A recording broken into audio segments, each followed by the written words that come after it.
Indian cities are known above all for their hectic streets. Markets teem with hawkers and shoppers. Roads are packed with cars, motorbikes and trucks, all honking their horns to escape packed traffic jams.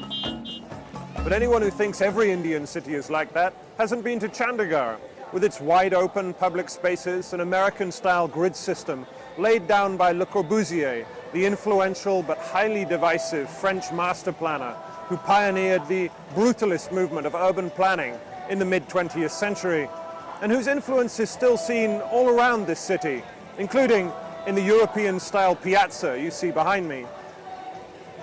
M.N. Sharma was one of the local architects who helped Le Corbusier put his designs for Chandigarh into practice. To my mind, it was the greatest experiment in the contemporary history of planning and architecture.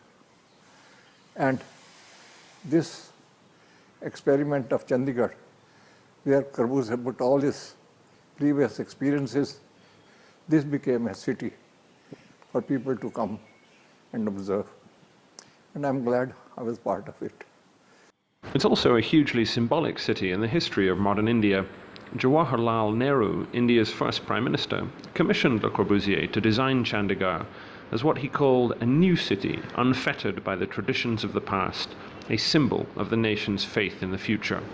Pradeep Singh, Deputy Dean at the Indian School of Business and a long-time resident, recalls how his parents talked of the spirit of the city's creation. My father and mother, whenever they told me about those early days, were always very excited, very enthused about the project in which they had participated, the program led by Nehru and Pratap Singh Kairo, the then Chief Minister of Punjab.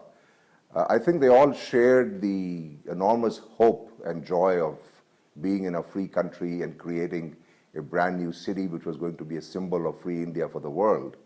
So Corbusier was able to capture that spirit.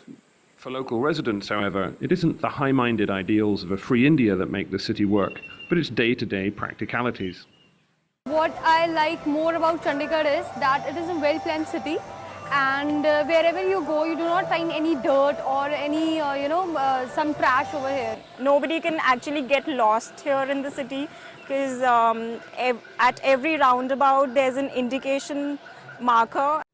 Yet for all this practicality and its historical significance, some paint the city less charitably as a sterile home to pensioners and bureaucrats. One of the biggest criticisms is it was built with very little anthropological insight into how people in India choose to inhabit space. So if you look at older Indian cities, not that they're necessarily a model for growth, but they had more public space in the sense of bazaars, mohallas, neighborhoods, street life that Chandigarh doesn't allow for. And so in that sense, it's very alienating. Chandigarh came from this idea that the built environment could impose a certain modernity and social order and way of thinking onto people.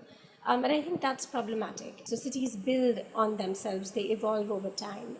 You can move to a Chandigarh after you've made your fortune. You don't come to Chandigarh to build your fortune, which is very different from a city like Bombay, which gives you that upward mobility. 50 years on from the death of Le Corbusier, the debate over whether this experiment in modernity was a success still rages. But the fate of this small city in the foothills of the Himalayas is now firmly back in the Indian spotlight, as Prime Minister Narendra Modi looks to cope with a rapidly expanding urban population. India's government plans to build 100 of what they call smart cities over the next few years to help the country cope as millions of people move from villages and into towns. But while Chandigarh remains India's most celebrated model city, whether it and its designer Le Corbusier can really become a model for India's increasingly urban future remains much more open to doubt. James Crabtree, The Financial Times, in Chandigarh.